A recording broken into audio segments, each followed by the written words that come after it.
શહેરના નવાગામ ડિંડોલી વિસ્તારમાં નવાગામથી લિંબાયતને જોડતો અંડરગ્રાઉન્ડ ટનલમાં કરંટ લાગતા મજૂરનું મોત નીપજ્યું.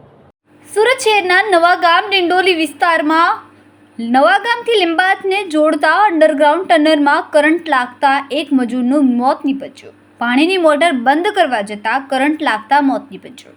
અંડરગ્રાઉન્ડમાં જામેલું પાણી ગટરમાં જતું રહે તે માટેની મોટર બંધ કરવા જતાં થઈ હતી આ ઘટના. લેબર સુપરવાઇઝર આખી ઘટના દાબવાનો કરી રહ્યા હતા પ્રયત્ન.